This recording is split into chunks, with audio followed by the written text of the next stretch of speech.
Because at the end of the day, these people ran 26.2 miles. Yeah. And they should get that medal.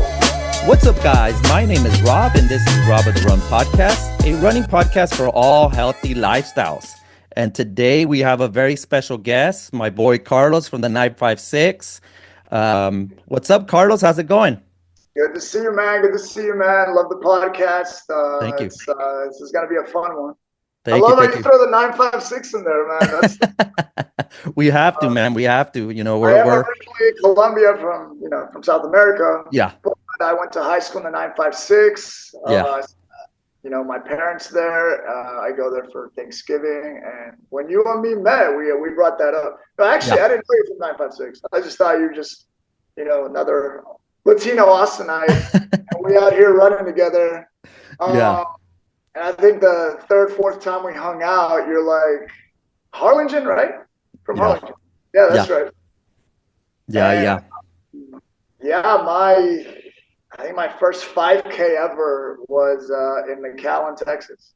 Yeah, and you've done a couple races out there, so I still need to do one over there. They used to have the marathon out there, which I ran. Yeah. But they only have a half marathon now, but it's at South Padre Island. Okay. And they have you run over the bridge. Yeah. So I don't know if y'all are familiar, if anyone's familiar with South Padre Island, but you have a massive causeway / bridge with a big, I don't know, not a hill, but the bridge goes up and then down and then flattens out and you get to the island and you have to cross, a bay. You have to cross a body of water to get to the island. Yeah. And the South Padre Island half marathon lets you race on that bridge, and it's really. I should send you the picture. I'll probably post it later. Yeah, and it's crazy because now they have so many other races there. They have the double causeway or something like that, where you cross it, then come back. Yes, so it's a 10K. I've heard of that. That's it's a 10K. Yeah. And they have. Race is older than the other one. Yeah, and so they have a couple the musicians run. They had to change it because apparently the mariachi people got upset that they were using their trademark name. So now it's called the musicians run, which is a half marathon as well. And they give you some the swag. Usually it's a shirt with a mariachi outfit.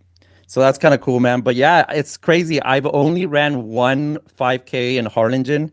I was there visiting my parents, and I was able to get a bib. But other than that, I've never ran in the valley, which, I really want to do, obviously, the Harlingen Marathon, just because that's my hometown, but... Yeah, and it's a newer one. It's a newer marathon. Yeah. As we will probably speak about later on, the podcast, running is blowing up. Yeah. And the Rio Grande Valley... The running scene wasn't that big down there. Yeah. I remember the McAllen Marathon, which I personally like running a lot because that's where I went to high school and I have a lot of connections there and history there. I mean, it's less than 10 years old. And I believe Harlingen is less than 5-6 years old. Yeah. However, it's getting people really excited. And a community like the Rio Grande Valley that, is very tight-knit, but also... could use the fitness community down there. It's making running take off down there. Yeah. I know 100%, man. I think now with more running stores, I know the one in Harlingen, We Are Footworks is a very fond store for me.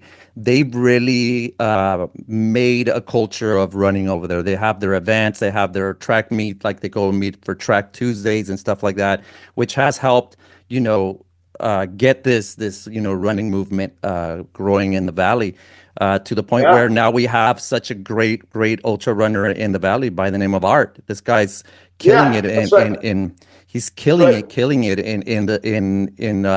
in running, man. He's won I think out of 4, if I'm not mistaken, ultras last year. He won 3. So he's an amazing runner. And then you think about it, there's no hills. There's nothing that you can train in elevation over there. Heat, man. Oh yeah. Yeah. And I ran the McAllen Marathon I think a year ago. Yeah. I was trying to BQ. I was trying to I was trying to have a fast marathon, and we got hit. And this was winter, so the heat didn't apply. Yeah. But we got hit with 16-mile-per-hour winds, Oh yeah. Typical Valley. southbound, and a lot of that race was going north, Yeah. and it destroyed me. So what the valley doesn't have in hills, it has in heat.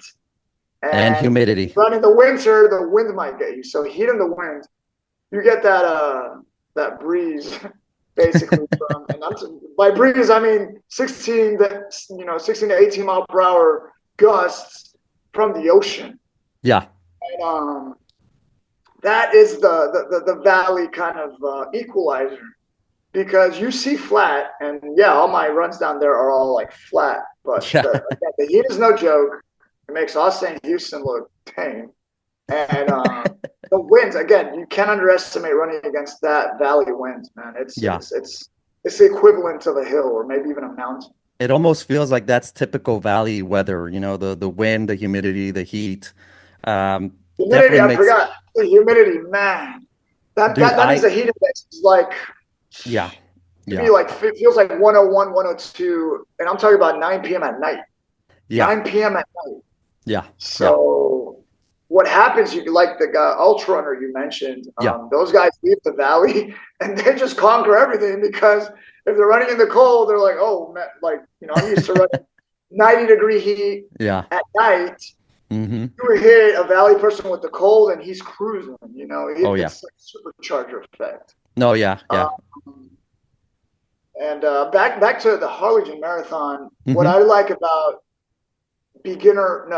newer races like Harlingen, and a community that, well, I'd say a running community that's not really kind of as developed, for example, as Austin, Yeah, or Washington D.C. or Boston. With these newer running communities, mm-hmm. Harlingen, and I think other newer marathons have this, where they're maybe 6 hour cutoff, right? That Yeah, most marathons have. They'll do a yeah, 6 hour cutoff because obviously, the logistics of cutting off streets and closing yeah, down streets. It's a lot. Unfortunately, a lot of, maybe first time marathoners, or, marathoners that don't have a 9 minute per mile pace, etc., they get picked up. And yeah, while I understand the issue, and I understand, why they get picked up, because, it costs a lot to close down these streets and everything else, races like the Harlingen Marathon have a much, what would I would say, a much longer cutoff. yeah, I think it's something like 8 to 7 hours. yeah, So I recommend races like the Harlingen that don't pick you up in 6 hours, yeah, or their cutoffs are longer, for first time marathoners. yeah, Um, and I think that's really great. I think it's really great. My friend Sarah Guerra, who's also from the Valley, was unfortunately got picked up in her last marathon, right? yeah, And the Harlingen Marathon, she read that had a longer pickup time, and she was able to get her first marathon medal, yeah. specifically because of Harlingen. And Nice. I love that. I think that, and again, not all races can do this. Yeah. I just spoke to Jack Murray, who is the head of the Austin Marathon. Mm-hmm. I think I told him the story that I just told you, Yeah, and he's like, I would love to do that. I'd love to be more inclusive, but yeah. it's impossible. It costs a lot of money to close these streets, Of logistically, course. everything else. So, in fact, I just realized bigger cities can't do this longer cutoff thing, just because they're big cities. Big cities have more people, more traffic, everything else. Yeah, But smaller cities you like require McAllen, those streets to open for sure. exactly. But smaller streets like McAllen and Harlingen, which are what I would say mid-level cities, Yeah. McAllen has 100, 200,000. Harlingen probably has 80 to 100,000. You can close those streets, longer. Yeah, And this and the traffic lets, is less, even if they close half of the street or something like that, they can still manage with the traffic, exactly. So And yeah, this definitely. lets more people finish, which I Yeah. think is great, because at the end of the day, these people ran 26.2 miles, Yeah, and they should get that medal. of course. Another example is Honolulu. I love Hmm. Honolulu because, get this, it has no cutoff. Yeah. Yeah. If you take 12 hours to run it, you don't stay out there 12 hours. To Yeah. finish, I will stay out there 12 hours. Yeah. So I think that's great. Yeah. No, I have a good friend. Her name's Mary. She wants to do the Honolulu because of that. She literally Yes, told me, I'm just gonna walk the whole thing because I just want to, enjoy the sightseeing. I was like, hey, which you do is you, man. impressive. Yeah, which is impressive. of course. I First of all, I can't. I like running a lot. I've ran a couple marathons myself. I Yeah. cannot picture running 12 hours. I can't picture doing anything for like even the 6 hour marathoner. Yeah. I've told this to anyone that listens. Like I have as much respect for a 6 hour marathoner than I Hmm. do as a sub 3 marathoner Yeah. because they're out there doing what I would say a hard effort for 6 hours, Yeah. right? Whereas a sub 3 guy will do that hard effort obviously for under 3 hours. But if you're doing anything for 6 hours Yeah. and and a concentrated hard effort for six Yeah. hours, that's respectable. I'm sorry, Yeah. Yeah, and that's that's kind respectable. of what I told my fiance. She finally was able to get to do the Houston Marathon, and it Yeah, took us. I paced her, and it took us about 6 hours and 30 minutes. yeah, So she was able to finish. Unfortunately, she was not able to get a time, but we right. were so close to the finish, they let Of her course, finish. yeah. But I told her, I was like, man, like 6 hours and 30 minutes is a long time, and that's such a To hard do thing to do, you anything. know? I'm sorry, it's a long time to do anything. I Yeah. can't watch Netflix for 6 hours. Exactly, I exactly. So, can't, I don't know, lay around for 6 hours without oh, getting that's like half of your day if you think about it, you know? exactly. So there has to be some sort of a perspective change, I would say, or at least more respect in terms of a 6 hour marathoner or something, Yeah. because you're out there jogging, being active, physically active for 6 hours. That's commendable in any sense of the word. Well, look, I think that one of the best ways to fix this, and I know most of my fast runners probably won't like it, but I think it would actually help the slower runners.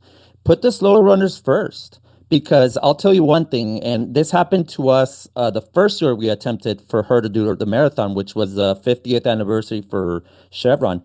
She was honest and put her time, and of course they send her all the way to like Corral E, right? And when that happened, when we finally crossed the starting line, we were already an hour deficit.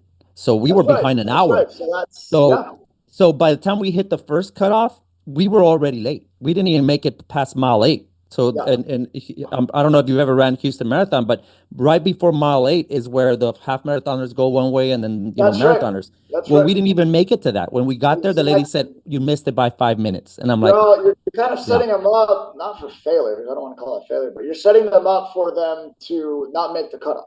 You yeah, know, yeah, yeah, and that's absolutely right. I didn't think of that. You are not just under the pressure of the cutoff. Um, you're getting delayed an hour to basically make you more susceptible to that cutoff. yeah. Well, think about it. So If it's a 6 hour marathon and you're already an hour deficit, that means you want right when you start, you already have to run a five exactly. hour marathon, Yeah, which you have to run sub five, almost sub five, almost yeah, sub. You have to run sub six for sure. So yeah, if you're teetering on the 6 hour marathon, you're already basically not going to make it. yeah, And yeah. that's not okay. So then I would suggest, just logistically speaking, Well, what I did, and I told her this, listen to this because that's the best thing you can do in her case. The next year when we tried it again, I told her I already found out that in Houston you don't have to submit a proof of your running, like how fast you run, if you say that you're a 4:30 finisher. Anything 4:30 or less, you have to submit a proof that you can run it that fast. 4:30 and back, you don't. So that's what we did. And then this time, instead of her starting Corral E, we started Corral C.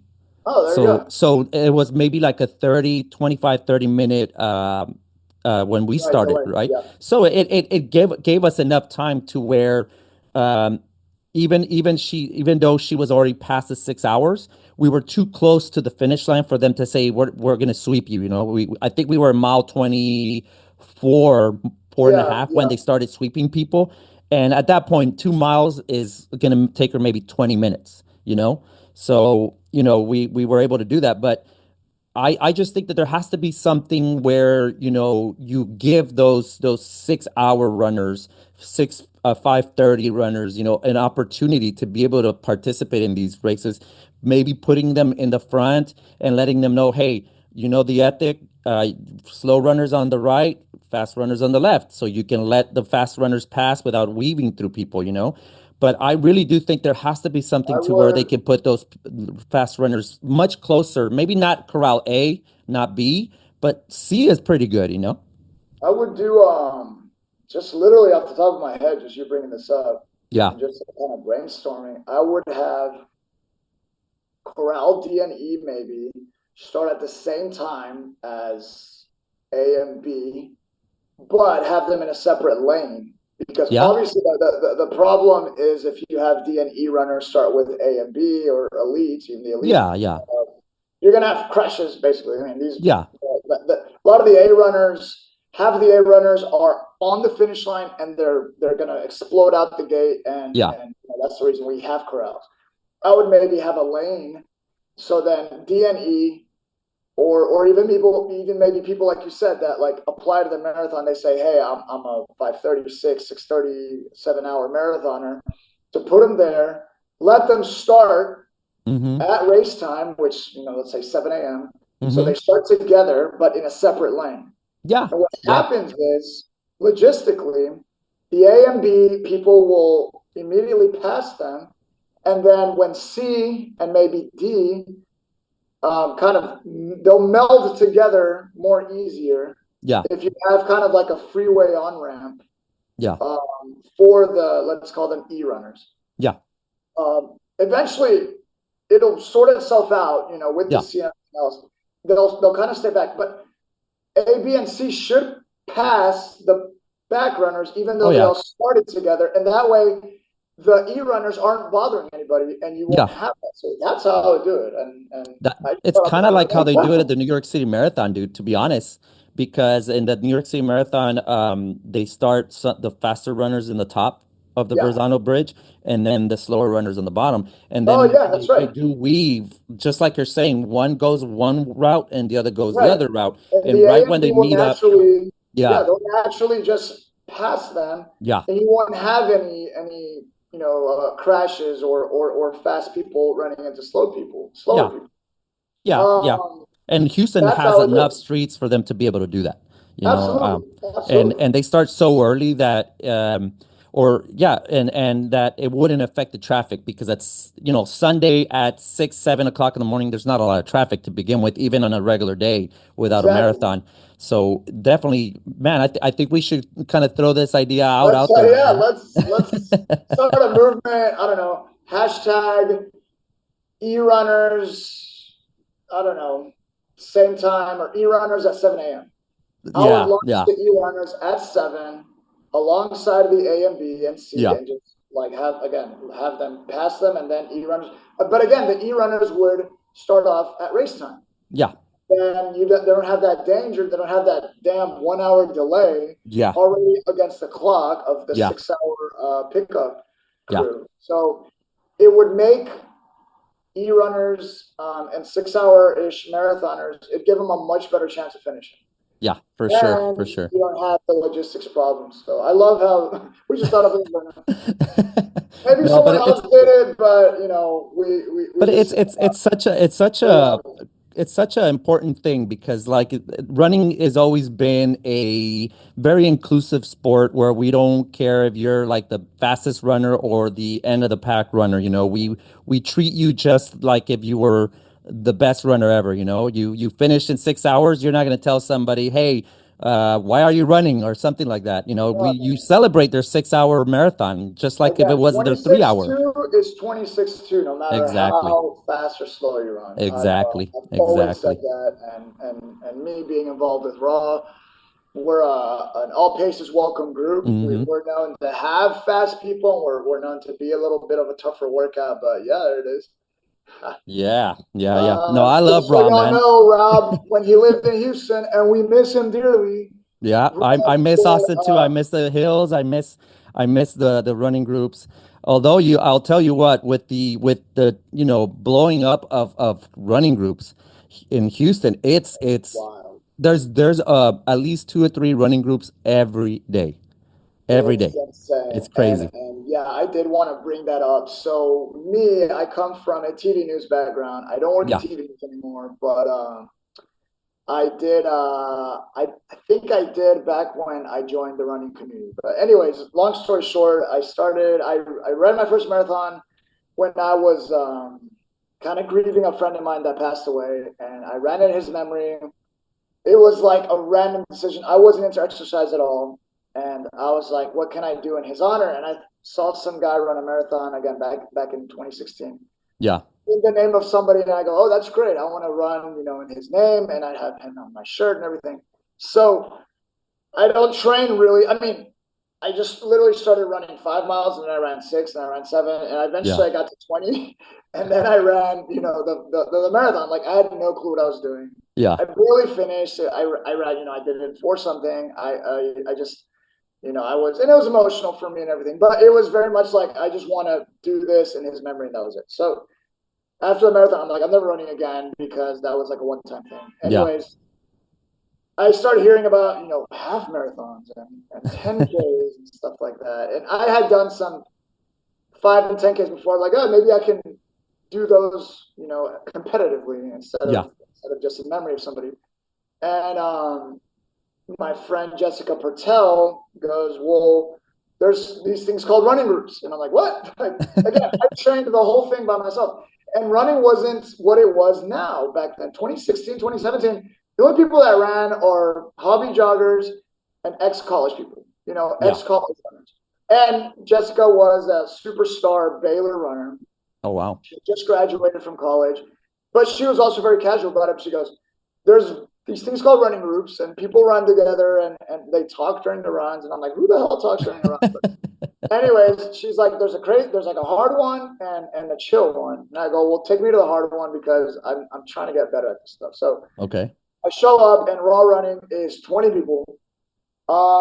It's about 10 fast guys, 10, casual joggers, and 2 women, basically.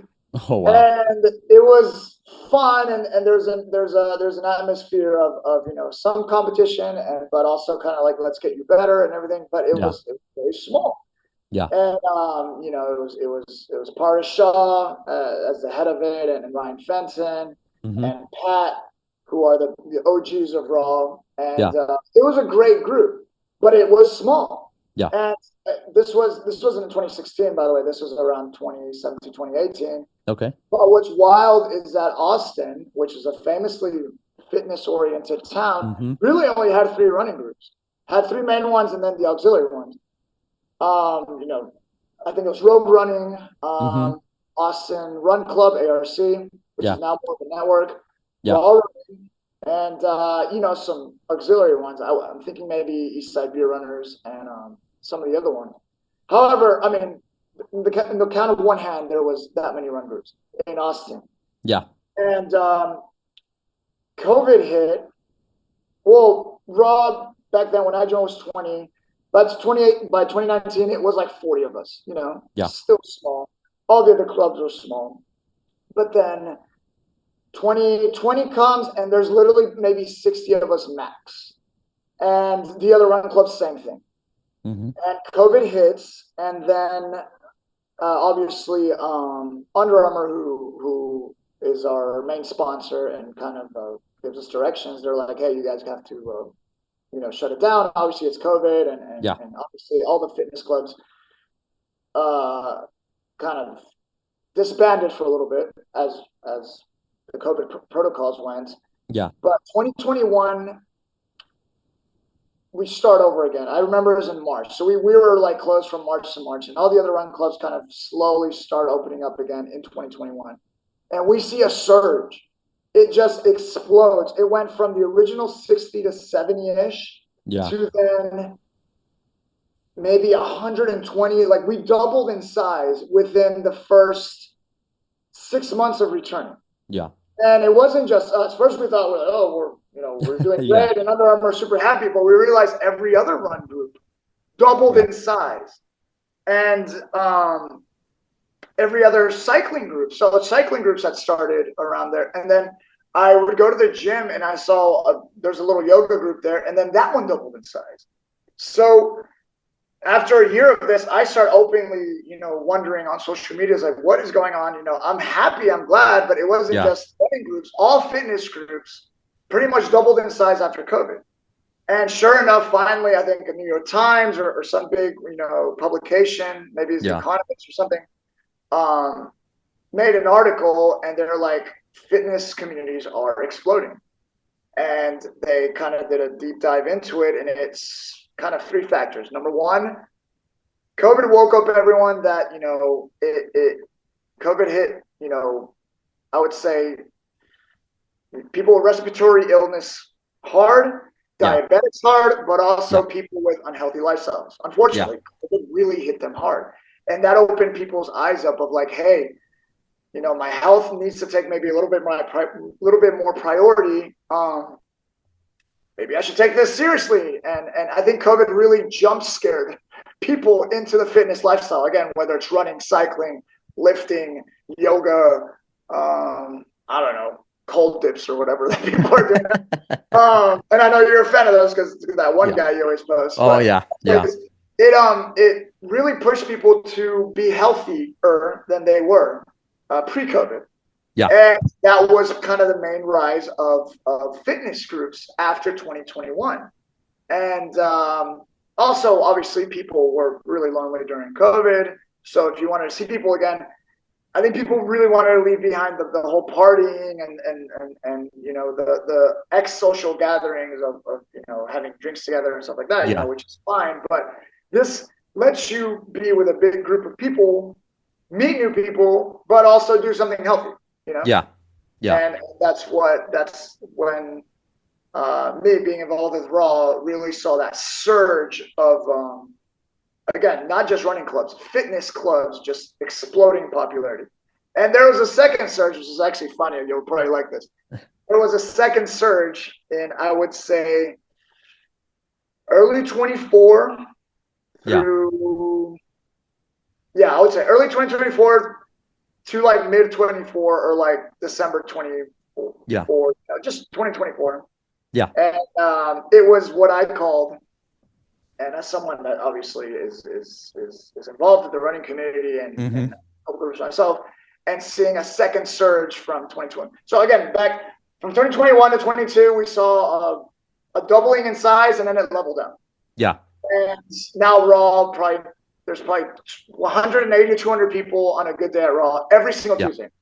Same with Eastside Beer Runners. Same with most of the running clubs in Austin. If they didn't double in size, they are now. But anyways, I saw a small surge in 2024, and I call that the dating surge, which is really funny.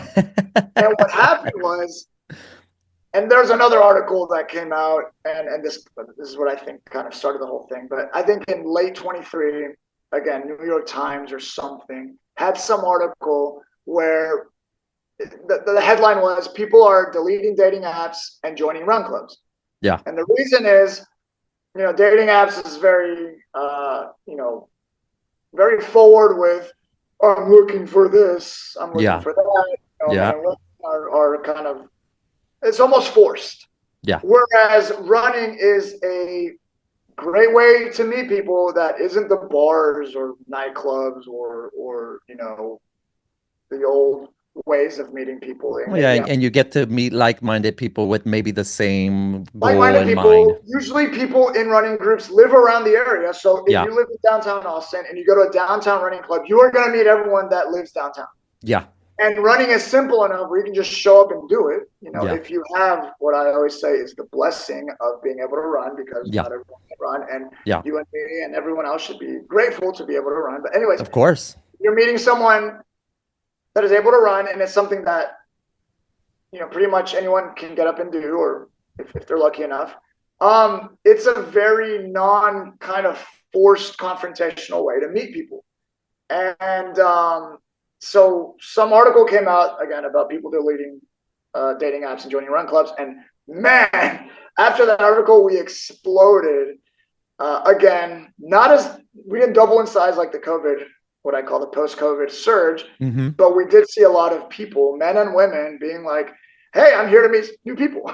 Yeah. And the rise of social runs, the rise of runs where you're going to, jog 2 or 3 miles, Mm-hmm. nothing crazy. And the point is to talk and meet people, Yeah. and then we hang out after the run. Yeah. You and me are familiar with this. You and me have been dealing with. I mean, we've been in the running community a while, Yeah. but this was new to a lot of people, Yeah. and Yeah. it was very, very interesting to have a period of time last year in 24 where half the people show up are like, "Hey, I'm an ex runner, or I'm trying to get better at running," and the other Yeah. half are like, "I'm here to meet new people," Yeah. and that Yeah. was funny. And we are, I mean, we our workouts. We pride ourselves on having some tough workouts that make you a better runner. However, you had people, and again, back to the running groups thing, because of the COVID surge and because of the dating surge, Mm-hmm. Austin went from 5, 6 run clubs in 2018 to now 20 to 25. Wow. And Houston, I'm sure, is the same, Yeah, right? it It's started exploded. pretty much the same way, but now, like I was mentioned, I think we were talking before the recording. Now you can literally go to every day Every you have single a one. run, and I have a good friend, a lot of good friends here in Houston that I made that they literally go every day to a different run. And And it's the and I same I thing. believe I agree with you what you said. Like in 2024, I did see that surge of running groups, and it went from maybe 10 15 groups here in Houston, because obviously the city's much bigger, to a whopping 30 or 40 now that we have, Oh, and yeah. it's Probably crazy. more in Pasadena Yeah, yeah, and Sugarland yeah. and Livingston and all those places. However, what's funny is in 24 we saw another uptick in new Hmm. running groups. However, these running groups were just social runs, Yeah, basically 3 miles max. yeah, Meet new people, not really performance oriented, which is okay. yeah. However, it's funny that we got people from those clubs come to Raw and be like, "Hey, I'm here to jog," and I'm like, "Oh." So my favorite thing, and this is another trend, is that you have a lot of what I call high rocks guys, Okay. bigger dudes that are getting into running to compete in high rocks, or you have people that look up to Nick Bear, Yeah. and who else is another example? What's his name? The ultra marathoner. Oh, I know what you're talking about. I The can't. stay hard guy.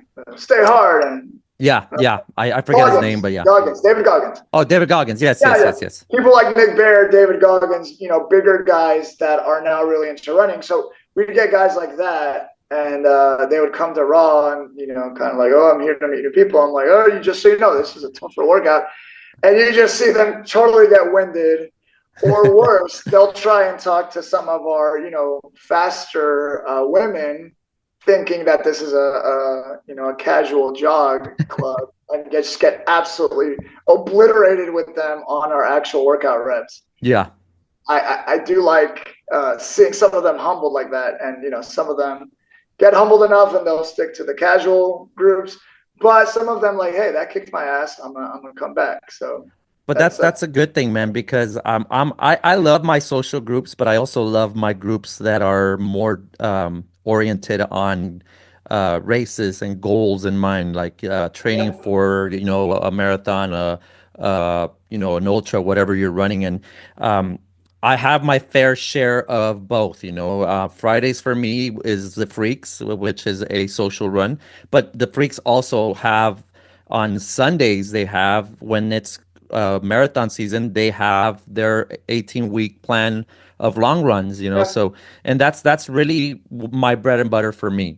I enjoy having a beer and socializing and whatnot, but I really, really like my groups that are more dedicated to helping you get better, helping you find a safe way to run with people instead of running by yourself, especially Yes. with the high rise of runners getting hurt, or even murdered, that in these cases. So I really like those ideas, but definitely there's been a big trend and a surge of running. I felt it's Yeah, crazy, it's it's crazy. exploding, and it's again, as someone that joined my running club when there were 20 of us, and Yeah, now there are 200 of us especially on warmer days, yeah, and to see every other group in Austin double in size, and to yeah, see it explode around the world, basically. I mean, it's a meme now that run clubs are also dating clubs. You know, like Yeah. it's out there now that like people are meeting people at run clubs, Yeah. especially last year when it became a thing. But it's not just that. So as I said before, the dating thing was an uptick last year, but Yeah. we are seeing record amounts of marathoners Mm-hmm. now around the world. You had Yeah. things like, I believe, New York City Marathon sold out. Yeah. And talking to Jack Murray, who is the president of the company that organizes the Austin Marathon, Yeah. and then he's the head of it. He had a record uptick in runners this year, and And his half why do you think marathon, is that? I think his half marathon sold out, Yeah. which is incredible. This stuff 5-6 years ago was unheard of. And The New what York City personally, what do Marathon you, selling out was unheard of. yeah. I was gonna ask, what do you think is the reason why there's been a bigger surge, especially in the marathon, I feel. Um, why do you think that might happen? What I think caused that? so. I think compared to other endurance sports, there's sports that you and me watch, football, Hmm. basketball, whatever. Rest in peace, my Cowboys. Football. Don't Yeah, forget there's football. football also. Yeah, I'm a soccer fan. Football as well. Yeah. And there's sports that you and me can do, and Yeah. these are what I call accessible sports. Things Yeah. like weightlifting, cycling, yoga, and of course running. Hmm. And I think the fact that you and me can just this is why I like running over cycling and other things. I do dabble in cycling and it's like other endurance sports. Yeah. I want to do a triathlon someday, but the fact that you and me can get home from work and just be like, okay, let's just go on a run. It just Yeah. you put on your shoes, you put on some shorts, and then you go out the door and you do it. Yeah. It's the fact that it's that easy. It's that easy to get up from the couch. If I'm on the couch after work, dead tired, and then I'm like, oh, I got to cycle. I got to get up, get my bike, get on my biking shoes. I gotta get my little Garmin computer. I gotta get my helmet. I gotta put on, Yeah. tights, everything else. I gotta then either leave my house or drive somewhere, Yeah. drive 20, 30 miles to get a decent workout in, get back, hope I don't get a flat, etc. Yeah. Or I have to get up and go to yoga. That's a whole class and everything else. Or I got to Yeah. get up, drive to the gym and do that. With running, the transition from the couch is putting shorts on and going out the door. Yeah. It's so accessible. And if you're a man, you don't even need a shirt. You No, can go out that's there right. shirtless if you want, if that's your thing. But the fact that the requirements for running are so simple, Yeah. and the transition to get up off the couch and go running is so much easier than a bicycle ride or going to the gym or going to a yoga class. And again, these are great things. Not that running is superior, but I will say running is just more. I don't know what the word is. I feel like running, you don't have to Accessible. be an expert. You don't have to be an expert at it. No, you just do It's it. just one foot after the other. Turn to There's the no other. technique. There's nothing. Well, maybe there's a technique if you are an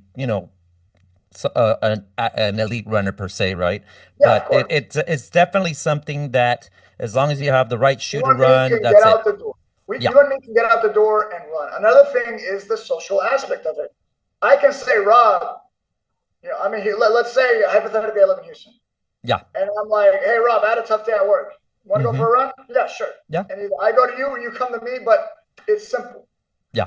There's no, you might have to have a route, maybe not. Maybe you make it up as you go along. Maybe we go to the Hmm. park and do 2 miles, around the damn park. But Yeah. it's so easy as like, hey, let's just go out and run. Yeah. And again, we don't even need a damn shirt. Like, it's so simple. We need running shoes, socks, shorts, Hmm. and that's it. Yeah. And it's that simplicity that I think brings a lot of people in. However, it doesn't explain the fact that why now? Why are marathons selling out now? Running has always been simple.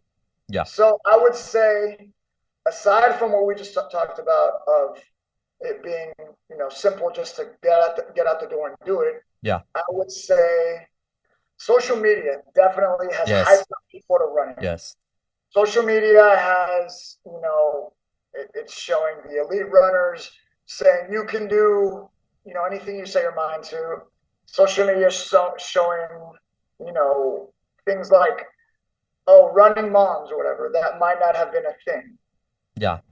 or showing disabled runners or formerly disabled runners. But the inspirational movement that you see in social media mixed with the running, I think has inspired a lot of people to maybe try a marathon that Yeah. they've never done before. No, I agree, man. I agree completely because before maybe a couple years ago, you would get your inspiration from these very fit content creators that can probably run a marathon without even training because they're so fit, right?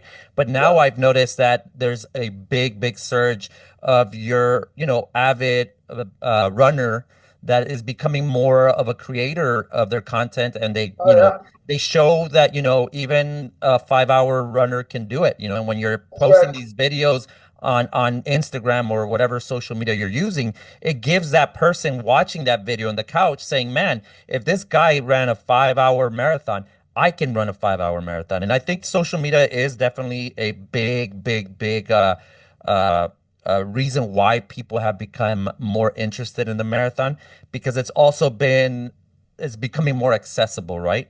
I also believe that's why all of a sudden now we have two Exposure. more, yeah, we have two more majors being added to this to the mix, Yeah, because there are more people wanting to do them.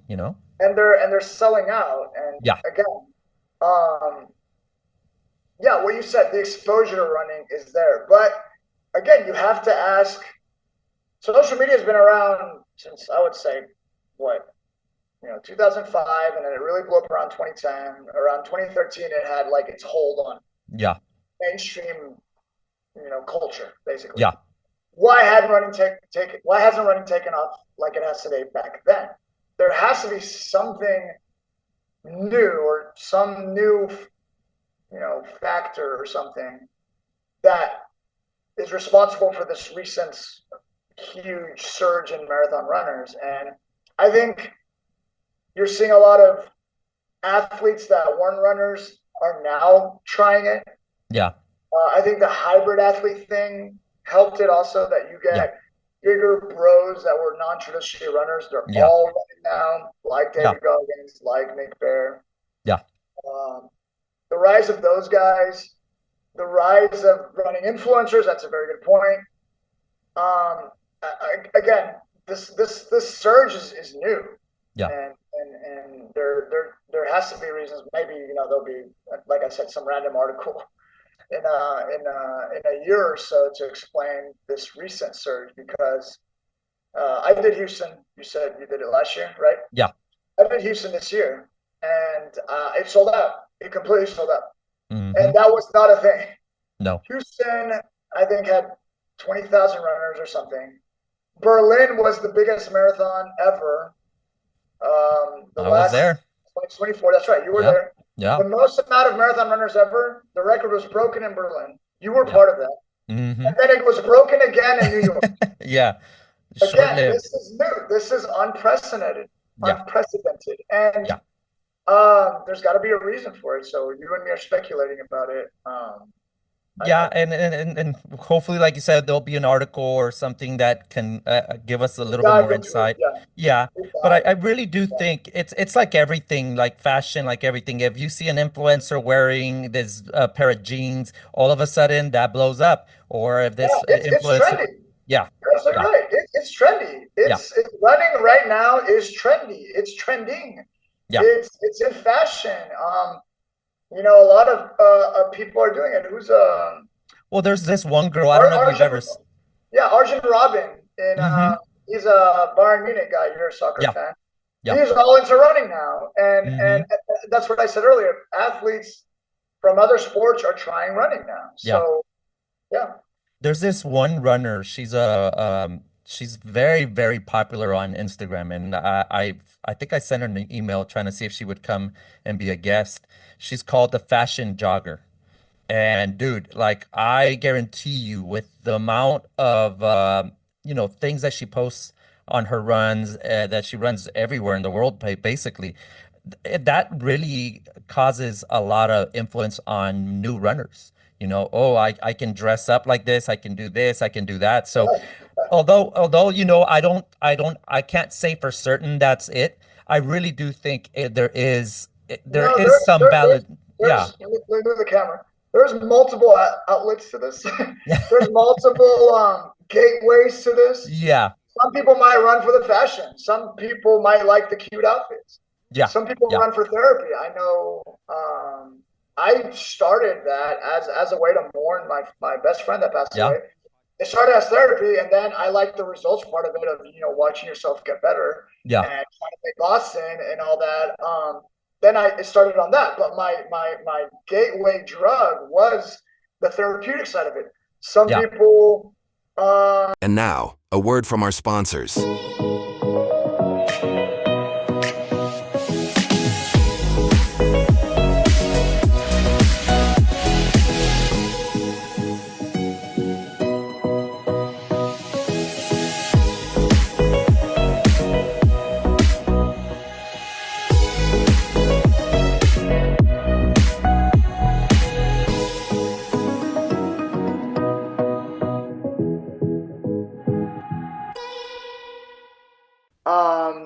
And again, not actual trauma bond, but similar to trauma bonding. Yeah. In that you're running and then again you're just kind of you're completely out of gas, you're completely exhausted together, you're sweating, you don't look your best. You Yeah. kind of there's a realness there. Yeah. There's a no filter there, and it goes back to the dating thing. In the dating scene, obviously, you're putting your best face, and there might be makeup involved, and there's you get all dressed up. In run clubs, you can't fake it. Like you will not look your best, and that's great because you see kind of the real version of people. Yes. Yes. They say you see the real. You see someone's real personality. Or you see someone's no filter, not just their literal face, but you see kind of the no filter of what the person is about. You see the real personality come out in times of duress. Yeah. And we don't try to make duress at Raw, but we do give a hard workout. And when you see someone kind of completely exhausted, giving it their all, you see who they really are. Yeah. So I think that creates bonds that might be a little deeper, not completely, they're not going to be soul bonds or anything, but you're going to get bonds a little deeper than someone at work, a colleague at work, or someone that, you meet on a dating site or something. This is going to be a little deeper than that. If you're there with them every week, giving it your all, being completely exhausted, miserable. You're both miserable together, and then on the run back, you talk about whatever you want to talk about, and then you grab a beer. Sometimes afterwards, sometimes you don't. But I think that kind of bond that you form training with someone hard, is has more substance than the other bonds you have. Like I said, at work or social media. Yeah, and it goes back to being like-minded. When you have something that you're like-minded, that you have the same goals. Sometimes when you're running and you meet somebody that's going to run Berlin, for example, or something like that, there's a real tangible there, right? Your coworkers, they're your coworkers, but it ends right after when you clock out, right? And yes. I think with these running groups, which I really want to get into the advanced running groups, like Back City and stuff like that. You really create a second family per se in a way, right? Because that's where you get to really meet the real people, meet them in their most vulnerable place. Like you said, we're all sweaty, we're all smelly. We just had a really hard workout, and you go to. That's vulnerable. You're right. That's very vulnerable. Yeah, and you talk about the workout, or you talk, hey man, how'd it go? It was a hard workout. I almost died over there or something like that. But yeah, it's just that stuff that you really um, get from a running group, right? But talking about social groups and stuff like that, all of these advanced groups, which one of them I follow a lot, just because, man, they just continue to produce amazing runners, and that's Yeah, is Bat City, man. that's the thing. So with me, I like I told you, I had ran my first marathon in memory of someone, Yeah. and I didn't train very much, but and then I joined Raw, and we saw it expand and get to the level it is now, and it's beautiful. I did want to start getting better at the marathon. Yeah. And of course, Raw's workouts were amazing at that. I would started PRing. Yeah. But it was only, like you said, like in Houston, there's a group every day. Raw is only on Tuesdays. Yeah. So a kind of some other Raw runners formed a Saturday morning group to do some long runs on. Okay. So Tuesday would be our shorter speed focused workouts. And then Saturdays would be, the long runs, just the typical chill long runs that would start off chill, but they started realizing that it started getting a little spicy because these guys, wanted to get better. Yeah. And the founders, which are who we call Fast Ryan, and people like Rio Reyna, also Luis Lemus and Justin Cameron, that had kind of started this small long run group, realized that to get better and to hit the goals that they wanted, they would start to challenge themselves a little bit in these long runs. So it has a silly name, but it became the Purple Dragon Long Run Club. Yeah. And pretty soon it was really cool. It started attracting the elite runners around town, and it became as sort of this neutral ground. So some of the elite runners, would run for, companies like Hoka, like David Fuentes, or Bat City, which is a paid coaching group of pretty much the most elite athletes in Texas. But everyone needs, a long run, and everyone needs the long run to kind of feel challenged a little bit and maybe run with people that will push the pace a little bit and keep it spicy, as we like to call it. And it became this really cool movement of not just every elite runner in town having other elite runners in town to run long with, and they can talk strategy, they can talk training tidbits that they've learned. Elite runners famously are always looking for that, tiny little advantage over, but, it was really cool that they had this one place that they all met at. Yeah. On Saturdays, and we'd get guys like Will Nation, who was the top American in Berlin that you ran. People like Ali Kiefer also go, and she's just an inspiration to all the women runners around across Texas. She's one of the fastest women in Texas. To have them casually there being like, hey guys, and then talking strategy during long runs was really cool. Of course, I had no business being there. But my good friend Rio, again, he's one of the founders of the Purple Dragons, like I told you about. He's like, just come out here and just see what happens. And of course, I go and I get dropped the first mile. I do love running, but I'm also very socially active, and I quite frankly don't have as much time as they do to train as much as they do. But I did have aspirations for Boston, someday. And it was always something crazy. But Rio goes, and I'll never forget this, he goes, you can get faster running with fast people. And then I saw, not running with fast people, chasing fast people. Because I wasn't running with them. I was chasing them and failing miserably.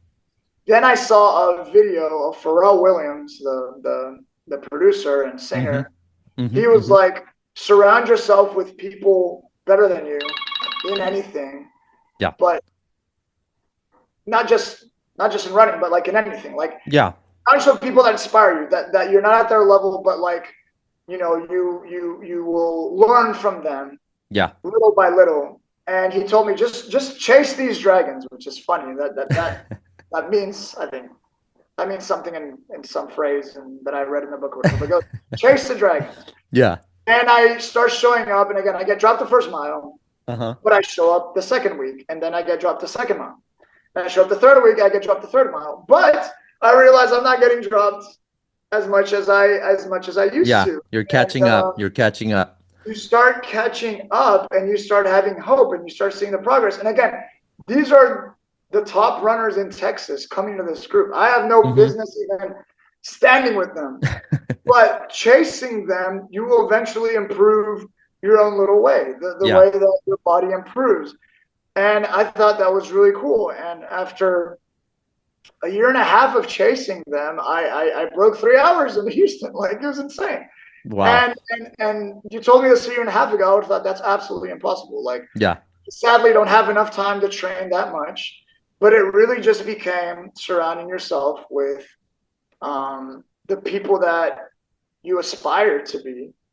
And it was really cool. That was how that experience worked for me. So do I recommend that for anybody, for, you know, every single runner? No, of course not. Yeah. But I do recommend having, like you have your freaks in Houston, and then you have your training group. I do recommend having that one group that you will talk and recover with and keep it social and just get your miles in. And I do recommend having that group or a group of people that, you know, are faster than you, but that you can chase. And you will eventually, I'm not saying you'll catch up. I'm never going to catch up to the fast members of Purple Dragons, but you will find a niche there, right? Yeah. And you'll incrementally improve. And I thought that was really cool, is that I ended up getting results, and I qualified for Boston, and things that were impossible to me years ago. Yeah. I didn't really have the spreadsheet and the plan. I really just chased these people. Yeah. And then it worked. And I was extremely surprised by that. It really just was chasing much more trained people. And eventually their results kind of rub off on you. It's like fairy dust, you know? Yeah. So that was a cool experience for me. And the Dragons obviously are still going on. And now it's really cool to see them grow. And just the type of people that they attract. It's not just the elite runners that, you know, are out there, and of course they're going to drop you, but talking to them afterwards and then being like, hey, you know, what's up? You know, what are you shooting for? I'm like, I want to do this. And like, okay, you know, try this, do this shoe, whatever. Getting tips from those people and getting not just their tips, but their attitudes and you know, their pre-race routines and stuff like that. Yeah. I thought that exposure. And I wasn't grilling them every time, of course, you know, but casually talking to them and that exposure to these elite runners is it rubbed off on me in a way I never thought possible, basically. Because you look at these people like, I'm never going to, like, Will Nation, I'm never going to be a 209 guy. Like, of course not. But just being around him and talking to him and kind of absorbing his little tidbits helped out, you know. So, well, definitely, maybe like you said, you might not be a 209, but maybe you can be a 230 or 245. You know, exactly. So there's always something that you can get out of, you know, these fast runners. Exactly, I'm a big proponent of those two things. Of if you're a beginner runner or intermediate or advanced, whatever, just join a running group, any running group. Don't worry about. I always get questions. Of course, I'm a big ambassador for you know, raw running and Dragons to an extent. In that I get a lot of questions of like, hey, I'm scared of raw, and I'm scared of the Dragons or whatever. Yeah. I'm a big proponent in just show up. Yeah. Don't worry about fitting in or whatever. Just keep coming, and you will eventually find your niche. Yeah. And enjoy it in your own way, basically. And it's worked out. It's worked out for a lot of people. Well, it definitely worked out for you. You qualified for Boston. You're running Boston this year, right? Yeah. I'll be there. They just released the medal. It looks really good. I know. I saw that, man. It's a beautiful medal. It's again, I would have 2 years ago. I would have been like, absolutely no way I could get to this point. And it was literally running groups, and that's it. The point that raw we pride ourselves, and we have beginner runners and elite runners running together. Yeah. So the beginner runners can learn from the elites. Yeah. And we get some coaching tips, some running strategies. And it's funny, the elite runners can learn from the beginners to chill the hell out. Because elite runners famously never chill out. Yeah. The elite runners are always, they have, their head in the game. They're always, striving to be better, which is fine. That's why they're elite runners. But I've had several elite runners tell me at Raw Running, like, Carlos, I'm so glad I'm running with, not elite runners because I have joy in running again. I'm talking to people and I'm helping them out. I'm coaching a little bit, I'm giving tips. A lot of the stress of elite running is, having the results weigh on your shoulders and it's a lot of pressure. Race, they really do forget sometimes to have fun doing this. And I like that Raw brings that to them. So we'll have these randomly 2:30 marathoners show up and they'll jog the whole time smiling. Yeah. And they're like, this is what I miss about running. Not for trophies. Yeah. So that's what we pride ourselves on is we mix them. And our workouts are also specifically designed for the beginners and elites to finish together. Oh, that's cool. So, yeah, that's what I think sets us apart. It's funny that you mentioned that because when I ran the marathon with my fiance, she's a 13-minute pacer, and I'm more of a 10:30, 9:45 pacer for my marathons. Is that I had to run her pace, right? And I told her, I was like, man, I get to see a lot more things running with you. Yeah.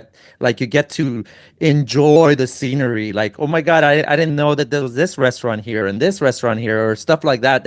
When you're running at your pace and trying to hit these goals that you have in mind, you don't get to see, Yeah. And she thought I was making fun of her. I was like, no, I'm serious. Like, this is really badass. It's awesome. I want to run with you more. You told me. Me running Houston, I obviously had a goal in mind and I hit it, thank God, but I was really in the zone. I barely remember the marathon. Yeah. And some of my friends were out there cheering and they have videos of me running by and I'm staring at the floor and literally counting my breathing and stuff like that. And I'm glad I hit my goal, but now I want to do a race where I'm just enjoying it. Enjoying it, yeah. And back to Raw, I have the elites tell me I'm finding joy in running again, and I'm not running my goal pace or my training pace or these things. So yeah, I love that we're balancing. You and me are both trying to balance the serious side of running, where you're trying to hit PRs and train hard, and then the fun side of running, the side that lets you have conversations and and like you said, enjoy the beauty of running, and I think you're right with the elites and all the people that are very goal oriented. You put a goal out there and you tend to forget that the reason why you started running is because you enjoyed it, and then you realize you were a really good runner while you were figuring out this running business. And you start realizing, hey, maybe I can hit this, maybe I can hit that, maybe I can do that. And that's what, again, running brings that out of you. I've had so many people been like, I started running as a jogger. I never thought I would do blank. I never thought I'd do it a half marathon or a full marathon. And then the running groups and listening to people and meeting other runners make them believe, wait a minute, maybe I can run a half marathon. We have some moms at Raw that are just, they have 2-3 kids and they come for the workout and then they meet other moms with 2 to 3 kids and they hear one of them did a half marathon, oh, I thought that was impossible. No, wait, no, she did it. Here she is. And she meets them, they're like, it is possible. So then they run a half marathon and so on and so forth. That's what running groups do, is they make you believe. And that's, again, I trained my first marathon completely alone, and there are people that prefer to run alone, and that's perfectly fine. Yeah. But I just think running groups, and you can confirm this, is that they can bring out a motivation. Yeah. They bring a type of motivation that you just don't get, when if you train alone or you're running alone. So Well, especially in those long rate runs when you're already hitting the Yeah. 20s, the 18s, the 19s, running by yourself, it could be therapeutic at times, but man, having that one person next to you, and when you're at mile 15 and you're like, I'm done, I'm cooked, and then that person, is motivating Oh, of you and course. telling you it's the best. I've You done will them both. finish. You will finish runs you can't run. You don't believe you'll finish with a group. Yeah, You will yeah, You will do things you thought weren't possible because of yeah, group. yeah, In my case, I would have never thought I'd possibly qualify. Seriously, and you had my friend Rio, who then created this elite group. Like, yeah, just show up, man. He would always be like, just show up, see what happens. If you don't like it, it's okay. It's free. The stuff is all free. yeah, And I kept coming back, yeah. and that again would not have been possible alone. I'm not doing this stuff. I'm not going out there like right now. It's 28 degrees. I'm not going out there alone and running 28 degrees. Oh, My no. running group tomorrow is, and guess Yeah. what? Well, I'm gonna run in 28 degrees. Nice, But nice. sharing that misery together. Back to what I Oh, was saying. yeah, Sharing yeah. that misery together will get you up off of bed to go do it. That has to do with also having accountability, Yes, that's what people talk about. accountability, the fact that you That's can, a that's a if you given. tell, I wasn't even going to talk about accountability because, of course, people texting you, "Hey, come on, do it. We're all coming. You're a part of this movement. You're a part of this yeah, group. It ain't the same without you." All of that helps. yeah, But also, what works for me is that when it's again 28 degrees, I'm going to get up tomorrow to go run. yeah, The fact that other people share my misery. yeah, That gets me out of bed. yeah, The fact that I'm not the only one out there, I'm not the only crazy one there's doing gonna be something 15 of ridiculous out us there. Yeah. in that horrible cold wind, the one that stings your Oh, face, yes, and yes. you got to look for ice patches and stuff like that. The fact that 15 other people are going to be out there miserable, that helps me. Yeah, If of you're course. alone and you look out the window Oh, and you see no. everything in white, and you're like, no. Yeah, I don't it's wanna harder do it. to motivate yourself to go out there and freeze your butt off, So Because yeah, I'm going to I be the hear only you. one suffering. But now we got other people suffering. Like I know I'm going to hate it, and they're going to hate Yeah, it alongside with me, and let's we're all going to have suffer equal together. hatred. We will equally hate this together, and we will Yeah, equally miserably together. yeah, But after that miserable cold run, we're all going to go get coffee and bond on how much that sucked. We're going to talk about how much that sucked for 10 minutes. yeah. And it's going to be great. And we're going to do it all over again next week. And there's always that one person that says, who was a bright person that did this Right. run today?" Right. And that would be our coach, Rio Grande, There who you go. There you go. You can't talk bad to the coach. You that, got to do that's what you got to do. that's another thing with running groups, and if not advanced running groups, but just the training running groups, is that they make your workouts for you. Yeah. So I hate spreadsheets because of an old job I had. Yeah. And I know a lot of people that love the science and like building their mileage and getting their workouts together and I have to do this and this time or whatever. That's Mhm. fine. There's people that love that. I Yeah. personally hate it. I love that running groups, like Raw, Yeah. like the Purple Dragons, you show up and they're like, all right, here's what we're doing. And you're like, okay, that takes care of that. It's going to be a hard workout, but they're the ones, because it's a group effort, Yeah. they're in charge of designing whatever it is going to be. So at Dragons, I had a pace group that we're all sub 3 hour and sub 255 guys, and we all just ran the workout together because we had similar goals. Yeah. That was it. I don't have a spreadsheet. I'm not writing stuff down. I ain't got a notebook. I'm not checking my totals and stuff like that. Yeah. Luckily, I had a running team and a training team that figured all that stuff out. All I had to do is show up. Yeah. And I literally just showed up and was able to get the results I wanted, literally just by showing up. Yeah. And of course, I did every damn workout, and it was hard. And I had no clue what to expect. That's my own fault. I had no clue to expect. I almost like the surprise. I like showing up and they're like, all right, we're doing, Well, at least you're not dreading it. Like if you have it written down, oh my that's God, right. You're Saturday's absolutely right. coming Because I and I had got no to clue do what the this. workout was. Yeah. I had no Yeah. clue what the workout was. I didn't know what the hell I was getting into. And I liked not knowing that. You're right. I wouldn't have dreaded it. Maybe I would have skipped some workouts if I knew how hard they would be. Yeah, exactly. So, again, this doesn't work for everybody. But for me, that isn't big on writing every workout every week and all that. If you have a group that has everything set up already, you can just show up. Yeah. You can just show up. So that is my perspective on having a group that has similar goals to you in terms of running. I can't recommend it enough if you want to just have a group that you just show up, do the work. Obviously, you got to grind, but it worked out. I to this day, I'm still in shock that I pulled it off. Well, we're definitely gonna root for you, man.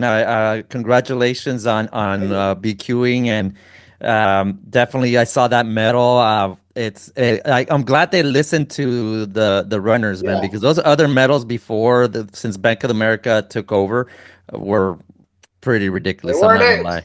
They weren't it. No, not for a race of that stature. You gotta definitely have something that deserves to run that marathon. And it's such a hard marathon to get into to begin with, even if you're if a charity runner. Because man, I'm trying to do the charity side, and it's minimum $5,000.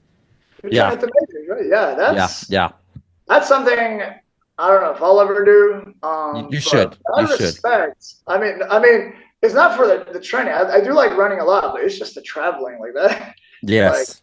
And all that. And I look up to you in terms, because you were also doing a bunch of states, right? You were running, the 50 states. 50 states. Yeah. And the majors. And that's to me, that's hella inspiring, man. Like, and now I'm gonna do a 50K in August here in Houston. Right. So I'm telling you right now, look, I like running. I will never run more than 26.2. Ever. That's what I said, man. That's what I said. Every marathon, I'm like, this is it. I will not. I won't even run 26.3. So, absolute mad respect, man. Like for you say 50K? A 50K in August, which is the hottest time in Texas, but it's okay. All right, man. We are there cheering for you. We are supporting you, man. Thank you. You inspire a lot of people, man. Like I'm telling you, this is a great podcast because it's so approachable. Thank you. It's approachable. You talk about everything from like we did today, casual running, social running, hard running, elite running. But you encompass all of it, and at the end of the day, this sport is welcome to everyone, and that's what I love about it. Yes, and definitely that's what I want to do. I'm not a fast runner in any way, shape, or form, but I definitely. Fast some people. Exactly. I never like that saying. You're always fast as somebody. But I definitely. And I'm going to look up to you when you run the 50K. Seriously. Thank you. You can come and pace me one loop if you want to. One loop. Absolutely. But I started this podcast because I want to make sure that everyone is included in the dinner per se, in the dinner table, right? Yes. Regardless if you're back of the packer, fast runner, ultra runner, first time runner, it doesn't matter to me. Everybody has a great story, how they started, how they're going, how the running has motivated them to change a lifestyle that they didn't have. So definitely that's my main goal. I don't even care if this does not ever get monetized. I don't do it for the money. I do it for the fun of what running is, and if I can make this into a living, then even better, but I don't care. I just enjoy I enjoy talking to people. I enjoy talking about running because I can do this for forever. So that's my goal. If I can change one person to pick it up and change their lifestyle to a much healthier lifestyle, to increase their life expectancy, man, that's awesome. That's the best thing. That's the best thing that we can do. Not just one person. You've done it to lots of people. Thank you. And you're gonna ride the wave because again, running is trending. Running is doing I good. started it at the right time, huh? Maybe we'll do a second episode when we find out why the hell Yeah. everyone's running marathons now. I love it. It is. I will say there are some challenges to it because everyone's running marathons now. That means the boxing qualifying standards are dropping, aka getting harder. That means marathons are selling out quicker now. Yeah. And as a running ambassador, and you as well, yeah, there's we're happy everyone's running again, but this is going to cause some logistical issues. Yeah. And marathons are going to start selling out. Yeah. And you that want to do the majors and the 50 states, the marathon's 50 states, it's going to be tougher for you. It's straight up. So it is. I'm glad you and me are early adopters, but at the end of the day, we got to deal with this. But I think this podcast is going to ride that wave of everyone starting to run now. So congrats to you, man. I'm telling you, it's some inspiring stuff. Yeah. Both and your outreach, and then your logo game is on point. Thank you. Your animation game is on point. I don't know who your graphic designer is, but it's this guy right here. There you go. I always send emails saying like we at Rob of the Rum, but it's only one person, man. It's just me. I do the graphics, I do the editing, I do everything. It looks like a team. So. At least that way I can, the more, elite athletes, it will sound a little bit more professional, so that's what I'm aiming for. But yeah, man, Carlos, I don't want to take too much of your time. We're kind of getting towards the end of this podcast, and before we even start with the tradition of the question, you are more than welcome to come back. I actually have some ideas that I'll throw you off podcasts. I think you would like it if you want to help out. I wanted to be on your Ask Your Mom chat because that one was funny. And Latinos, you know me, you know us, man. We can go back and forth on the shit talking and the joking around and stuff. Oh yeah, we can come back and do a sillier episode if you want. Oh yeah. I got some ideas, and I think you would be a perfect fit for that. So we'll definitely chat it up about that and see if we can make this happen. A hard running episode, and we can do a funny running episode. There you go, man. Got jokes. We got jokes all day, man. I'm a father. I got a lot of dad jokes, dude. I got a lot of dad jokes, man. But anyways, man. So we're at a point here where the tradition is that our episode 22. Guest has a question for you. So we're going to give this guest of ours some time so that he can, throw out the question, and then you'll come back and answer it, okay? Yes, sir. All righty. So my question is, what is your first go-to after a race, whether a drink or something to eat? Just curious to know, what is that one thing that you think about when you're 10 miles left to go, whether it's a 26 miler, 50 miler, or 100 miler? My first go-to after a race. Here's what's really, really funny. So I usually have a pack of electrolytes and like the foam roller, a banana, of all the things you should have after a race. Yeah. And the recovery and all that. And I've done that like 3 or 4 times in my last couple of races. And the last 3 or 4 times, I do none of it because there's always a tent with free beer. Yeah. And you're so excited. You have the medal and you finish the race, maybe hit a PR, maybe not, but you're so excited after the race. And you have your pack. I have the pack with all the electrolyte, all the things I'm supposed to take. Especially after a marathon, a full marathon, you're dehydrated as hell. You need all these specific nutrients you're supposed to have. Yeah. And I've done none of it because you get so excited. And then, of course, all your friends are there, or sometimes your friends are there. They all have beers. The beers are free.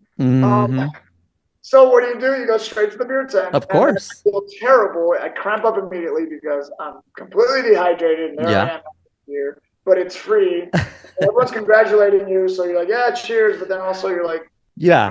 So that's a very good question. I should have electrolytes. I should have the foam roller. I should have the banana. Maybe a protein shake just to help the atrophied muscles after a full or a half marathon. Half marathons can be tough because you're trying to depending on how hard you're pushing, for sure. Yeah.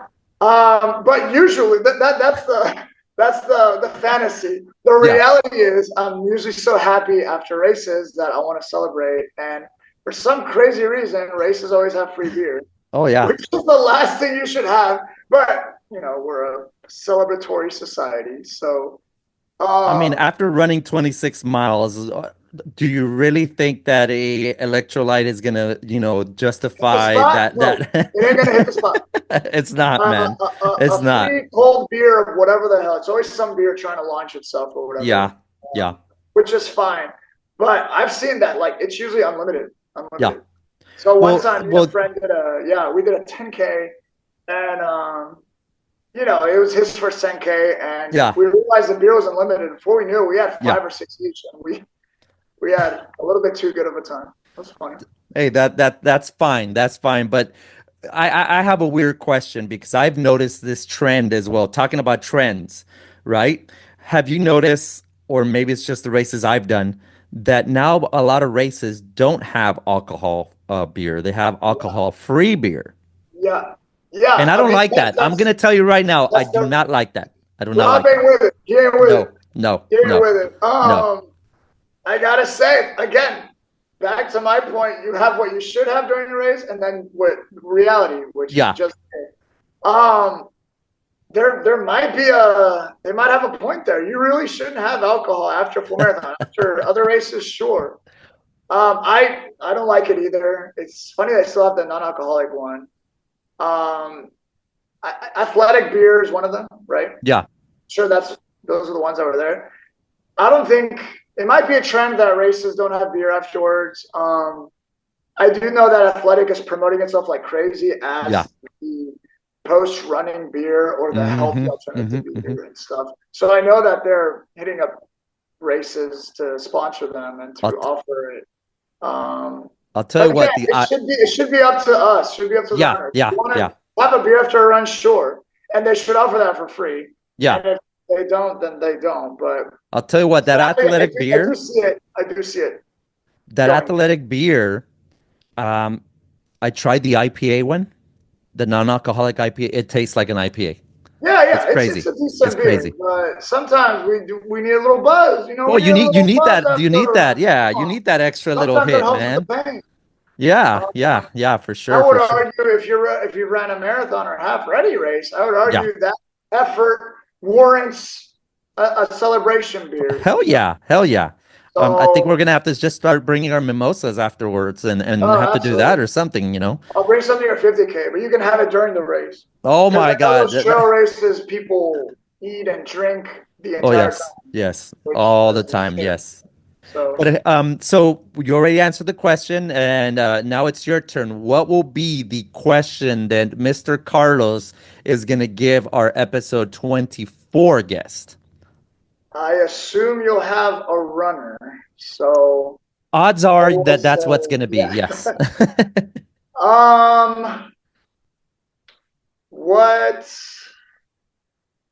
What are you thankful for the most after the race? Like, what's your first thought? Is it gratitude or something, or is it not? Is it is it your training? Is it the ability to even run in the first place? Yeah. But what are your usual first thoughts as soon as you cross that finish line and then the volunteer puts the medal? What are your first thoughts? Is it gratitude? Is it not? Is it my first thought, man, I'm not gonna lie, is I quit running. Yeah. I'm done with running. I'm done with it. And then, 24 hours later, I'm already trying to sign up for another race. Yeah. I've seen you post that, and I think it's absolutely hilarious and amazing and very honest. Thank you. But that would be it. What your first post race thoughts? That's awesome. Where does your head go? Where does your mind go? That's awesome. That's actually, out of all the questions, that's the first time someone asked that. So I'm excited to see what the answer is for sure. And we are almost done, Carlos. I did have a section especially for you. You're the first one because there's a couple questions that I already know because I know you, but I think you would get a crack out of this. So let's start with the one fast, fun question. Are you a morning runner or a night runner? Good question. Raw, my first running group, is a night running group. It's at 7 p.m. United Cat downtown if you want to come. And I am still a night runner. However, things like Boston qualifying, you got to get up in the morning. And not just that, because Texas weather is so hot in the summer, and I you love do it. have to train over the summer if you do want to, Boston qualify and break 3 hours. It's literally impossible to run in the afternoon or at night in Texas if you want to do like something like long run. It's unhealthy. Like you might actually collapse. The I love the Texas heat, heat man. makes I it so love the you heat. can only, yeah, the Texas heat makes it so you can literally only in the summer train hard or long run in the morning. There's literally no other choice. And even the mornings are really hot. So Texas has forced me, unfortunately, to be a morning runner. You and me are Eh, Texas boys. You know what that's about. yeah, I love the heat. The hotter, the humid, the better. Damn. Okay. Hate this weather that we have right now. I Interesting. will not step 1 foot out of this damn house I don't. because I of that. don't mind the cold, and I have a thing where I don't believe in the cold, like rise above, it's on your head or whatever. But I will say I don't like the cold, but I don't mind the cold running times. I know you don't mind those times. I know Yeah. you PR'd in the cold, Yeah, I and have. I you have. know how much better and healthier and more streamlined cold running is. You But might not what like it. what is the biggest saying in runners? Summer running makes what? Winter champion. I don't know. There you go. There you Yeah, go. that's So I just if we had a debate, I already just beat you right now, Carlos. I beat you. that's true. That's true. So let's go to the question, Carlos. What is one piece of gear you can't run without? And you can't say a shirt because you don't wear a shirt. um, funny story. Yeah. So, my God, there's too many.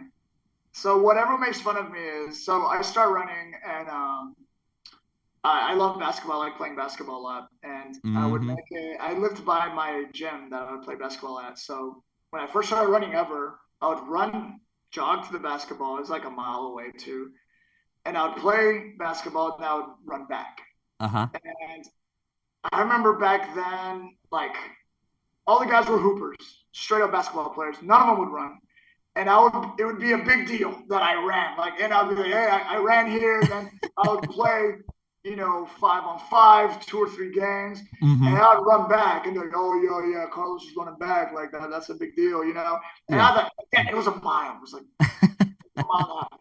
But it was like a big deal in that little gym that Yeah. Carlos there, and it was BS basically. Yeah. Like now anyone could do that, and it wasn't that big a deal. Anyways, then my buddies, my other friends that didn't play basketball, we all started running. We started getting into it. I started running, 1 to 2 miles. I started running three.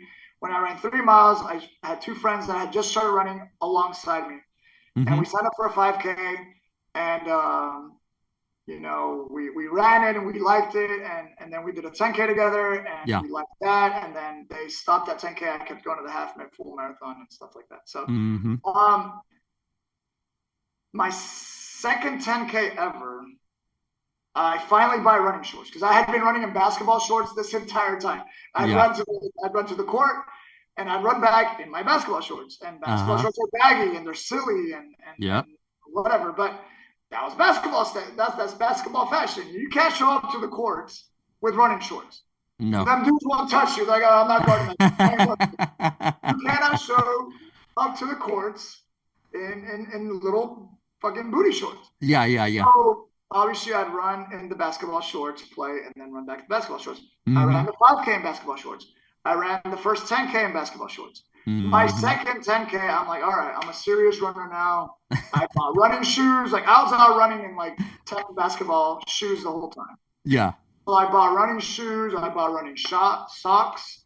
I bought running shorts. Uh-huh. Short ones. Finally, I Yeah. got like a running watch. Mm-hmm. I got a running hat. I got a running shirt. I'm super Uh-huh. excited. I run the 10K, injured the fifth mile. I don't know what the hell happens. Something gives out. I DNF. Yeah, I don't finish. I couldn't even walk that mile. It was bad. Uh-huh. So I'm like, damn, I feel bad. I'm out for like 5, 6 months. Oh, wow. Um, and so, anyways, I decided to give running another try, and that's when I decided I'm going to run in the name of my friend that I passed away, and Mm-hmm. I signed up for a marathon, which is insane. Mm-hmm. Having only run a 10K or whatever, but I'm like, let's do this. So I start running again, little by little. I finally get up to 6 miles. I do another 10K. I buy new shorts and I think new shoes or whatever. I Mm-hmm. run that 10K. I get injured again. And I'm like, what the hell is going on? And I almost gave up running there. Like, I got to do something else. This isn't for Yeah. me. But again, and running in memory of someone that's passed away, it's a big deal. And I made that promise myself. So I'm like, I got to keep this going. But I'm going to wear the basketball shorts, during the training runs, just because I'm superstitious now. Yeah. Sure enough, I get to the half marathon distance running the shorts. Mm-hmm. And I'm so superstitious. I run my first marathon in basketball shorts. It Oh, was wow. ridiculous. Everyone's looking at me like, what the hell is this guy going to go play later? Like, what the hell? I run it. I barely finish it. And it was very emotional for me, of course, running in Yeah. memory of someone, my best friend, everything. And I just keep doing it. I keep running in basketball shorts. And it's been 5 years now. I just ran Boston. Houston, like I said. Yeah. And I still run in basketball shorts. Mm-hmm.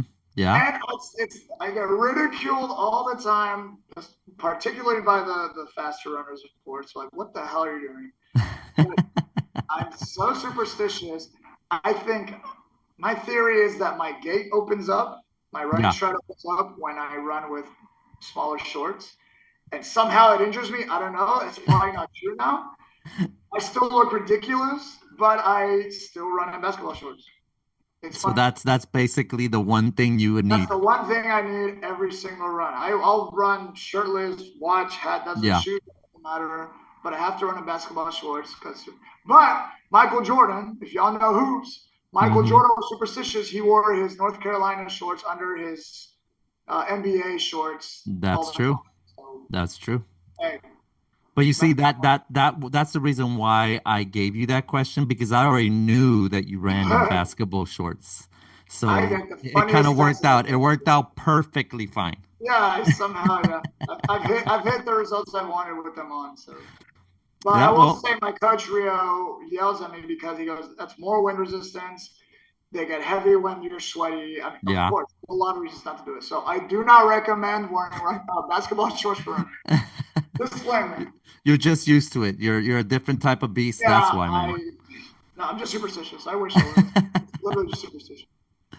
But yeah, man, that was the last question. I knew it was gonna hit the right place. That's why I asked you that. I remember, I think the first couple times that I met you, I asked you about those basketball shorts, Like, and what the hell are you doing, yeah, man? I was like, man, is that the new trend or what? But yeah, I knew it Absolutely was not. gonna hit the spot there, and that would have been a good way to end Absolutely. this thing. So, Yeah. Carlos, other than Boston, we know you're gonna run it this year in April, which is very, very soon. What else do you have on the schedule for the rest of the year, or just taking it Good easy, or what? question. So groups like Raw and the Dragons kind of made me believe in the Boston dream, and now it's coming, and I'm super grateful.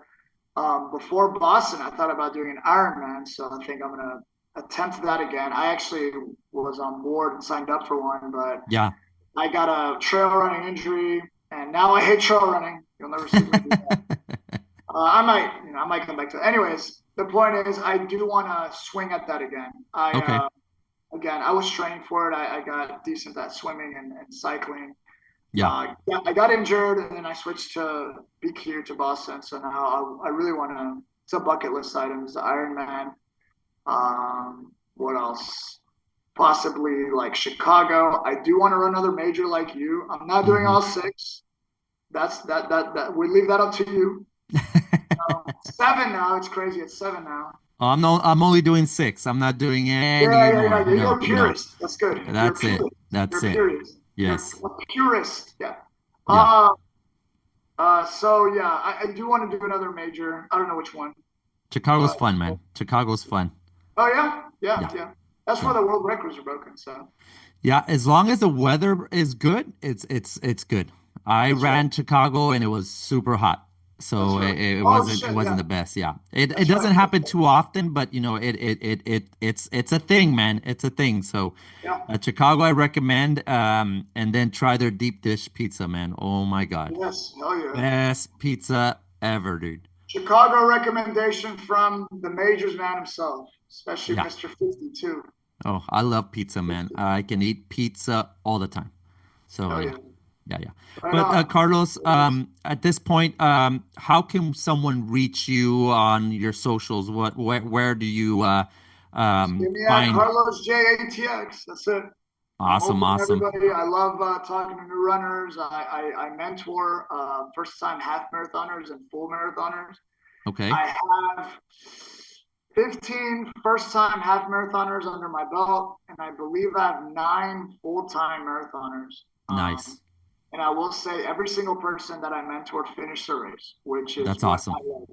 You know me, I'm not about times, I'm not Yeah, about this or that. It's all about the medal, and especially your first full marathon and yeah. half. It's a very special It's experience. definitely a great feeling to be able to finish something like that. So yeah, I agree with you. Absolutely. And before we go, now that I have you here, and this is recorded because I double checked before I asked this question. When am I getting my raw Yeah, running singlet, I man? got you, brother. I When, got man? you. When? I do have your size finally. I got you, man. Yeah, and I might have one for your fiance also. Awesome, awesome. And you know You're that gonna works love it though. perfect. It's a new color too. It's not the usual black. We usually have black, like you're wearing black. Yeah, It's not blue either. You're gonna like it. I got cool, you though, cool. man. Because that's cool with the fiance because most of the times in races we wear the same singlets, Oh, so we nice. always I would match. love y'all to represent. You guys are Austin at heart. I mean, y'all met Oh, in Austin, did you? that's 100%, bro. I'm Yeah, yeah. Austin at heart. Y'all met in Austin. You're an Austin FC fan. I Yes, mean, sir. once an Austin night, always Austin night, man. That And we is miss you, by the way. 100%. We miss you. We miss you. Yeah, I miss you all, man. I miss the city. I miss the hills. There's no hills here. I was actually really good at hills, but now I'm a little, I sketchy. remember. I remember. That's right. I was a little now I'm a little sketchy. I can wimp around the hills now. But it is what it is. But we summertime is coming and MLS Let's season do it. starts and we'll Let's actually do it. be spending a lot of time in Austin. So I'll see you here for the Listo Verdes. yes, sir. Yes, sir. Matthew You better go, McConaughey will man. You win better you. go this upcoming game for sure. Yeah, man. I'll be there, man. I'll be there. All All right, righty, brother. dude. Again, thank you very much, Carlos. Thank Of you for course. being a guest, and we'll Anytime. We're talk running about back. we'll talk about the little project I have that you'll be perfect for. Absolutely, man. Absolutely, brother. All righty, bud. Have a good one.